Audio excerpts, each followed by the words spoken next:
Part of what grief did for me was it helped me set more of those boundaries, help me say, I have to listen to myself and what myself is telling me in the moment and be okay with it and go with it and not apologize for it. Hey everyone, I'm Angeline Constantinou, and this is Her Unapologetic Voice.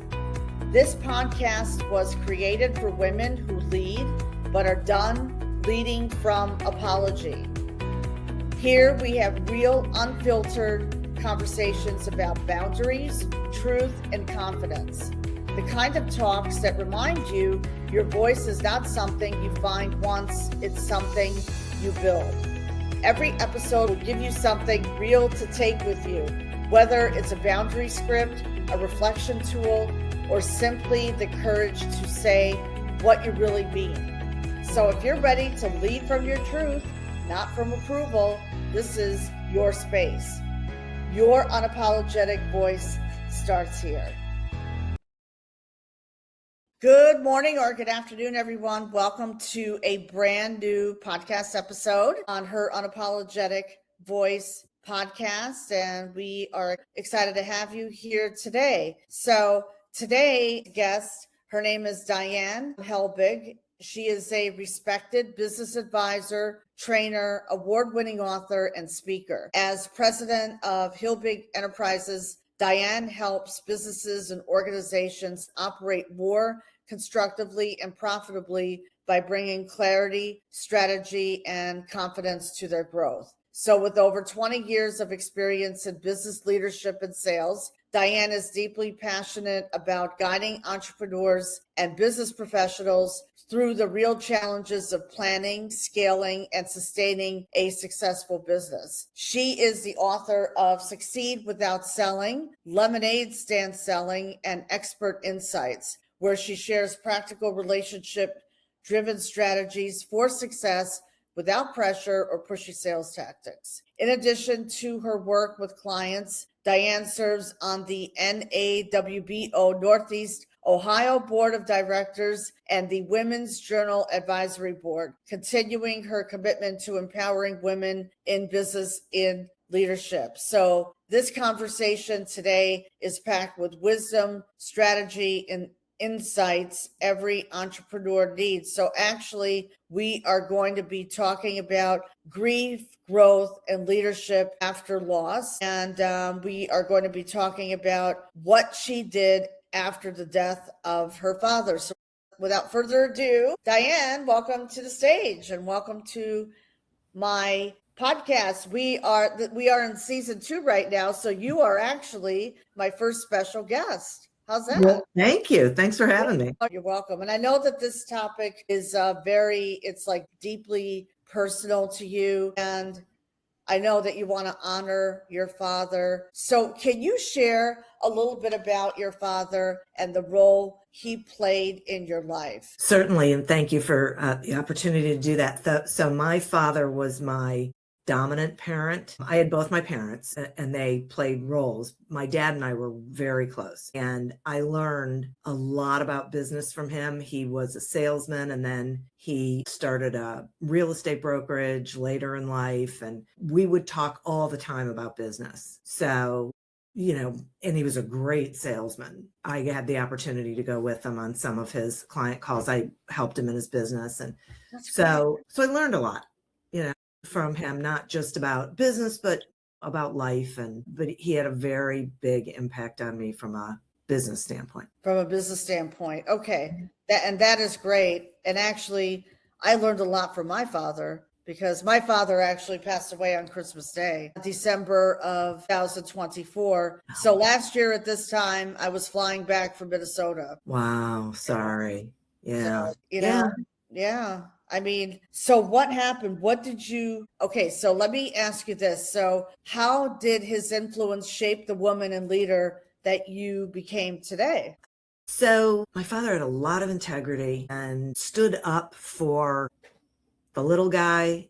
He used to say that you could tell the character of someone by how they treated the checkout clerk at the grocery store and the waitress, right? And so I learned those sorts of things. And then coming into business from a leadership standpoint, it was treating people, no matter who they were, no matter what level they were at, with that degree of respect and value, making sure they felt valued and that sort of thing. So he passed away on Halloween of 2005. Okay. And he had been sick, but we weren't really expecting it. It was a bit of a surprise.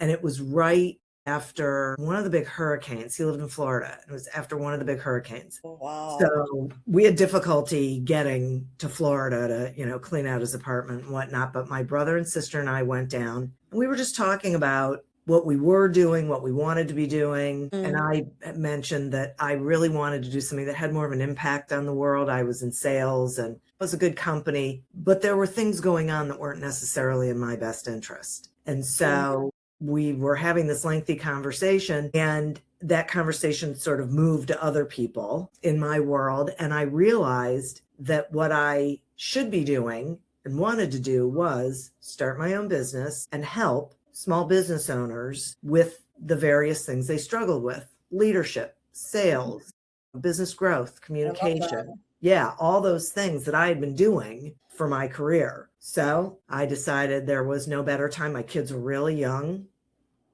and just everything aligned. And so I just said, okay, I'm going for it. I'm doing it. And that was 20 years ago this year. I'm celebrating my 20th anniversary this year. Congratulations. That is a perfect example of how you can turn loss and grief into strength and stepping into your purpose. Yeah. Wow. Yeah. And choosing to keep going. Did you ever take a step back from work, or did you lean into it? So did you start right away, right after your father passed away, or was there a pause? I pretty much started right away. I wanted to get certified as a coach, but I really wanted to learn how to market coaching because it was different for me, right? Doing my own thing. And I found a course that I could take at night after my kids had gone to bed. So I knew it was the right thing for me to be doing. It was one of those light bulb moments. And so I dove right into it. I went to the company once I was done with the course, I went to the company that I was working for and told them that I wanted to change our relationship and become an independent contractor, and totally channeled my father through that conversation. I mean, it was as if he was in the room. I was calm. I was confident. I was not attached to the outcome. There you go. I love that. At first they said no, and I said, okay, then I'm giving you my notice. And then they pulled it back and said, wait, let's talk about this. And so I got to do that. So I still had income while I was building my business. It was just right. You and I have similar stories, because actually when I was building my business, I had income coming in. So there's nothing like reinvesting what you make and putting it back into your business. That is that is amazing. You're a very strong woman. And so did you have to set any boundaries? What boundaries did you have to set during that season? Did you have to set some healthy boundaries during that time? That's a great question. I had to learn to work during the workday and not expand it, because you figure, well, I've got from the minute I wake up to the minute I go to bed, so I've got all of this time. And I wasn't as productive as I was once I said, okay, hang on a second. You know what? You're stopping at 5. You can do stuff in the evening while you're sitting with your husband and, Right. I hear you. But there's gotta be a bit of a boundary around the hours that you're actually on. So a couple other boundaries I set were, I would only do evening events once a week, unless it was a weird week. So, because I had young kids, and I have often been heard to say, I went into business for my children, not in spite of my children. Right. So I wanted to be here. I wanted to be able to go to their stuff and whatnot, but I didn't want to be out all the time as I was building my business. And so another decision I made was I was going to really limit my travel, which limited the growth of my business because there were opportunities I was not taking advantage of, but that was a choice that I knew I was making. Okay. And that's good that you set those boundaries, especially I know as entrepreneurs, we tend to be workaholics, meaning from the time we wake, and that's not me anymore. Yeah. I take 2 hours in the morning focus on gratitude and coffee with the Lord. And then I start at like 9 a.m., 9:30. And I usually finish at around 5, but then if, like tonight I have an event, but it's at 5:30. That's different, Yeah. And then at night I'll sit on the couch having my tea and just Yeah. chilling, because you need to, you have to give your mind a break. I You mean, do. yeah. Yeah. With the recharge. Recharge. There you go. Recharge. I want to ask you about grief. So, what did grief teach you about yourself that success never could? So, what was that lesson, grieving the loss of your father? Yeah. I learned to, I'm trying to figure out how to explain this, to really feel what I was feeling, not push it aside, not let it go, but to let it happen and let myself experience. And I'll tell you, before my father died, we used to take a picture on our front porch on Halloween, and that was our Christmas card. And then my dad died on Halloween. I was like, I cannot sit on my front porch and smile, like cannot do it. And I ran into a friend of mine and I was telling him that, and he said, you have to create a new normal. So you have to keep the things that you want to keep and let go of the things that you don't, or change them. And it was so liberating for me. And I just thought, okay, great. Then I don't have to, because, my kids were 6 and 9. So explaining to them that we weren't going to be doing this thing. And I came home that day and my kids had dressed my dog up in like a house coat. Wow. Dog house coat that was hysterical. And I thought to myself, okay, that's the Christmas card. I allowed myself to say, no, that makes me uncomfortable. And hey, look, this is, there you go. The card. It's just going to be different than it had been for, 10 years. So. Wow. That's amazing. And I love that. So were there moments where grief clarified what truly mattered to you? Absolutely. Yeah. On so many levels. And it's a weird way of saying it, but it gave me the opportunity to be able to say no to certain things.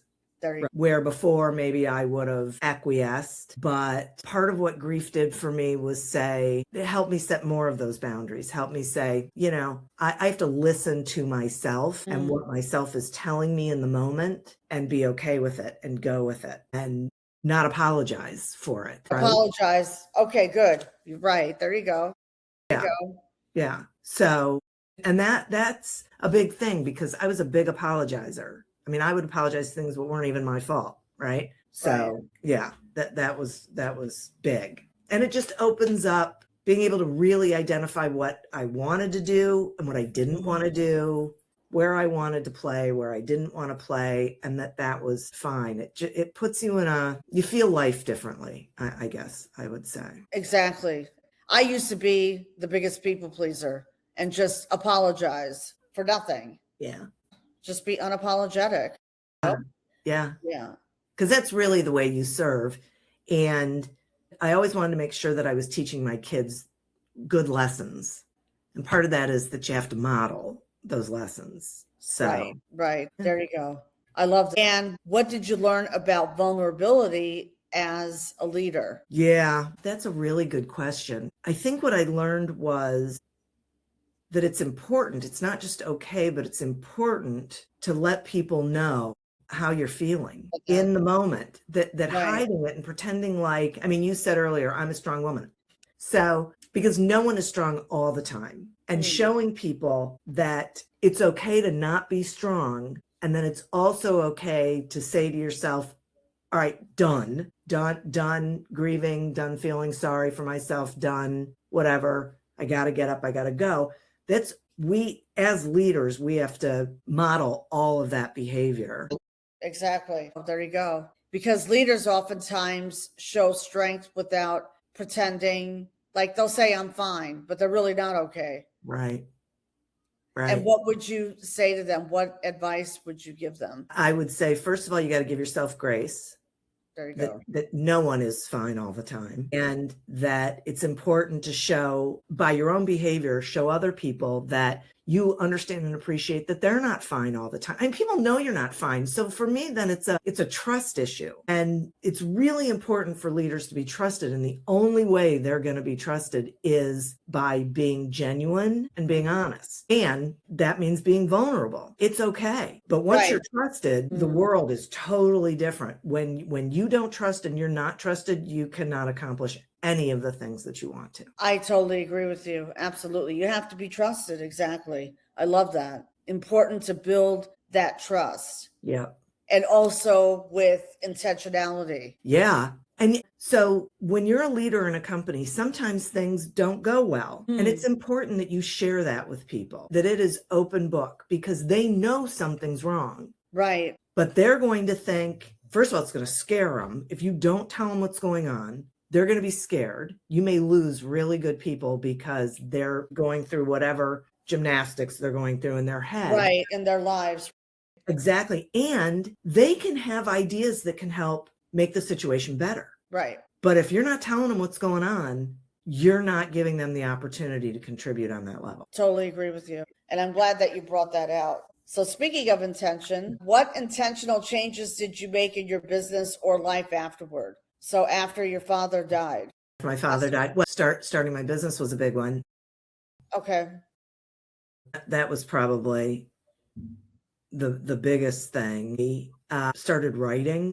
I never thought I would be a writer. My mom was a writer, my sister, my brother. I never thought I would be, but I started writing articles about business and sales and whatnot, to the point where I ended up writing books, which I never, it wasn't in my, like, everything that I did was new for me. Okay. Right. I started doing workshops, public speaking, all of these things that I hadn't really done before. Okay. And just leaning into it and embracing it and loving it. There you go. That's the key, loving it. Yeah. So channeling that grief into something Productive. Yes. And I want to ask you, because especially for women grieving while leading, because they have a lot of emotion, they show a lot of emotion. So what do women often misunderstand about grief and productivity? I would say that one of the greatest gifts we have is choice. So we get to decide on a daily basis, minute by minute, whatever it is, what we're going to do, how we're going to act, not how we're going to feel.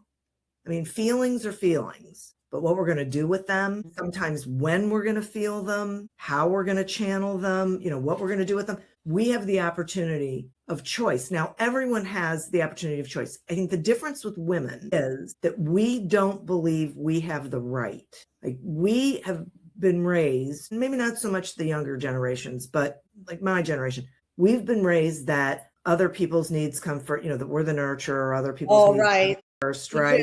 Me too. Yeah. Okay. No, because the truth is that we can't meet those needs if we aren't making sure that we are meeting our own and that we are okay. And I go back to, then we are modeling a certain behavior. So we have to be willing to say, I'm allowed to sit in my grief, not for a long time. There you go. I'm allowed to experience it. And that's how I get past it, right? By experiencing it and then doing something productive. And that's how you honor for my father, one of the ways that I honor my father is by being as good as I can at whatever it is I'm doing, because that's what he taught me. You can be a ditch digger. I don't care what you do. You just dig the best ditches. I love that. Whoa. There you go. Yeah. Giving yourself grace. Absolutely. Yeah. That's what I did, especially with my dad. Yeah. Yeah, I had to give myself, like, I took the whole month of January off. Yeah, I had to. And I wanted to as well. So how can women honor their grief without losing themselves? I think they have to be really, this will sound a little strange, but really healthy with their grief. So grief is intense love. So realize that when you are grieving, it's because you have intense love for whoever it is that you have lost, which is beautiful. So for me, it takes some of the sadness away. Yeah. Because it's a reminder of how much I love this person, whether they are here or not. Right. Sure. And experience it, because it's the only way it goes away. The other thing is, they have this thing that the firsts are the worst, right? The first Right. Christmas you spend without the person, the first birthday you spend without the person, the first whatever. True. Just know that that's what's going to happen. It's going to be awful. And okay, Right. fighting it isn't going to make it not hurt. Okay. Leaning into it will make it hurt less. There you and go. for less time. For less time. Yeah. Right. Yeah. Because you end up building up a whole other sort of energy and resentment and negativity because you're not owning the reality of we grieve. It's okay. Do it. Like this morning, you know what, in Facebook, where the Facebook memories pop up, Yeah. it showed a picture of my dad. No, like I was baptized in the house, and here was I really shared this 10 years ago. And I was just getting in the online space. I was in the online space, but sharing, the how my parents build their legacy. But like there were pictures of me, and I was just like, wow. Yeah. Yeah. I was But like, but once again, we have a choice. Those memories can bring us joy, okay. or they can bring us sadness. I choose to have them bring me joy. Me too. Me too. Right? It brought me so much joy. Yeah. So I am grateful, and gratitude. I am grateful that I had the experiences that I got to have with my dad while he was on this plane, right? And the experiences and the lessons and the times. And I'll tell you something else. As I get older, I learn more and more about myself and how those experiences have created the person I am now, which I think is hard. It's impossible to see when you're in it. Right. And it's hard to see as you're coming up, but you get to a certain spot. You can get to a certain spot where you can look and go, see, that's why I'm that way, right? Like, okay, well, You see? And then you let it go so you don't feel bad about it. And I'll give you a quick example. Oh, yes, definitely. Okay. When I was growing up, my dad and I would sit on the couch. He'd lay down on the couch and like bend his legs, and I would sit in the bend, right? Yep. And we would watch football and not say a word, just quiet, watching football, whatever. Okay, now I'm a grown up and I'm married, and I prefer quiet. And my husband likes to talk and likes to, do commentary and whatnot. And I couldn't figure out why that was driving me crazy, because he wasn't doing anything wrong, but it was totally driving me crazy. And then I realized it's because my experience and what I loved growing up was the silence, the quiet, just the quiet. There you go. With someone else, right? Just that. So I'm totally cool with silence. And that's why. So it helped me not be bothered as much about it. Because like I said, my husband's not doing anything wrong. It's just different. But understanding, okay, well, now I get it. This is why I'm the way I am. I don't feel bad about, and I don't feel as annoyed. Let me say that. Oh, there you go. Okay. Yeah.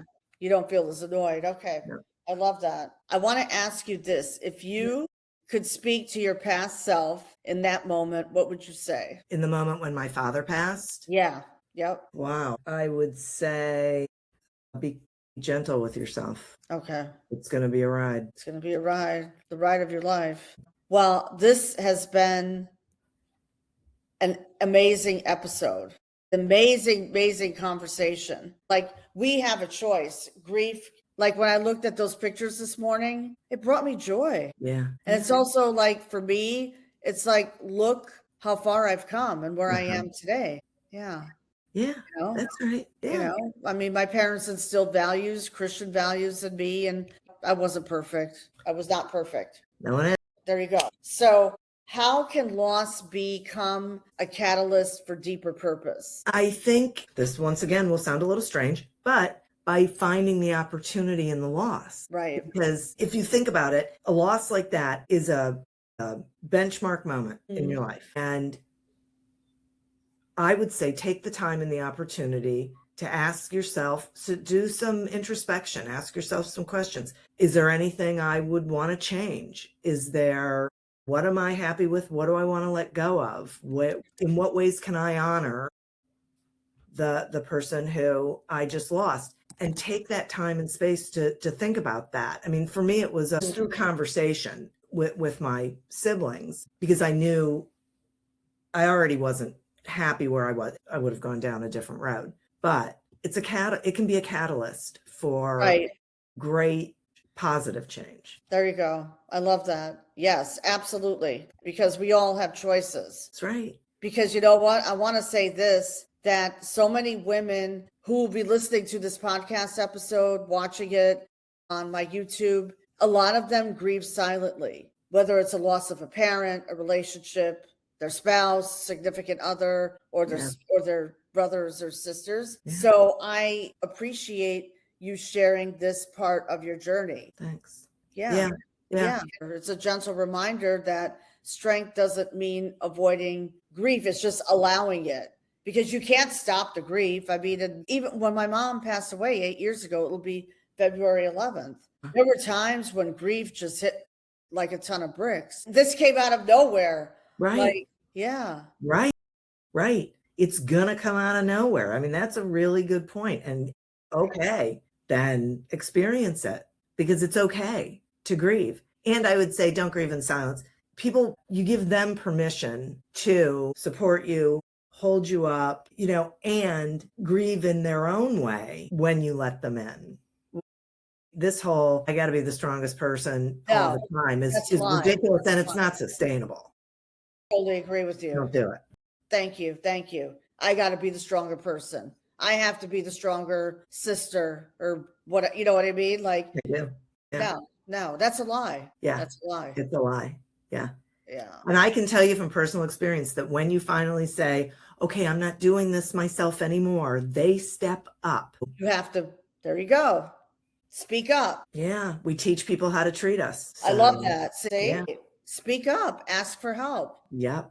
Yeah. Lord knows I did. I did too. And they will do it. Right. And so, I can say, okay, I'm the go-to. I mean, I have a letter here on my desk from my mom where, you're our go-to. It's like, okay, great. I mean, she passed a couple years ago. And I just think, I know. And you know what? Not always. And what I learned to do with my siblings is just say, okay, I'm out. Tag, you're it. You handle this for right. There you go. You. And so, but the problem with being strong all the time is that it's a false show, and you're telling other people that you don't need the help, so they're not going to step up, and then you get upset with them, like, why am I the one carrying the burden? You're carrying the burden because you're not asking for help. Right. That's right. So okay, release it. Say, hello, such and such, I need your help. Right. People want to help. They do, but they're not going to offer it if they don't think you need it. Right. They can't read your mind. Nope. That's the first. There's no way. I mean, certainly people get upset over petty things. Like, you didn't help me with this. Well, you never asked me. Right. You got to ask for help. Right. Use your voice. Yep. Exactly. That's right. Thank you. Well, Diane, thank you for trusting us with such a personal part of your story. Thank you for the opportunity. You're welcome, because grief has a way of reshaping us, and it can make you stronger, and your willingness to share how you navigated loss with honesty, grace, and intention. And it's a reminder that strength doesn't mean holding it all together, because we're all human. It means allowing ourselves to feel, to pause, and to heal. So to the woman now listening who may be grieving right now, whether it's the loss of a parent, a relationship, or version of yourself, you are not behind, you are not broken, and you are not weak. So your grief matters, your voice matters, your healing matters. So let this conversation be a reminder that even in the hardest seasons, purpose can still unfold, leadership can still rise, and hope can still be found. So you can't rush healing. It's a process. Right. You don't have to rush your healing. You don't have to walk this alone. And thank you for honoring your father's legacy, because this podcast episode inspired me today to honor my father's legacy.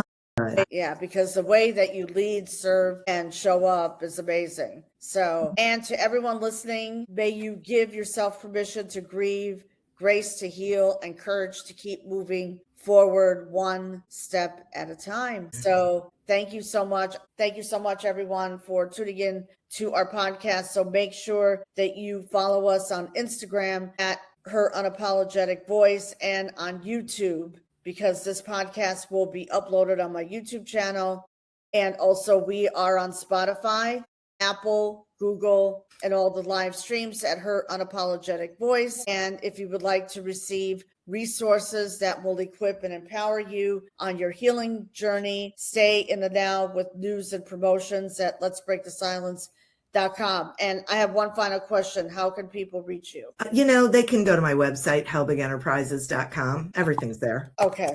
And by the way, this will all be in the show notes. Excellent. So for those of you who would like to contact Diane, okay, Helbig Enterprises.com. I'll put this in the show notes. Thank you all for tuning in, and we hope that you get value from this podcast. Bye. Bye. Thank you for listening to Her Unapologetic Voice. Every conversation here is meant to help you build confidence from the inside out and find strength in your own words. If today's message resonated, follow the show and share it with a friend who's ready to lead from who she truly is. You can also connect with me on social media at Her Unapologetic Voice Podcast for updates and behind the scenes insights. Remember, confidence begins when you stop apologizing for your truth and start speaking from it. I'm Angeline Constantinou, and I will see you in the next episode.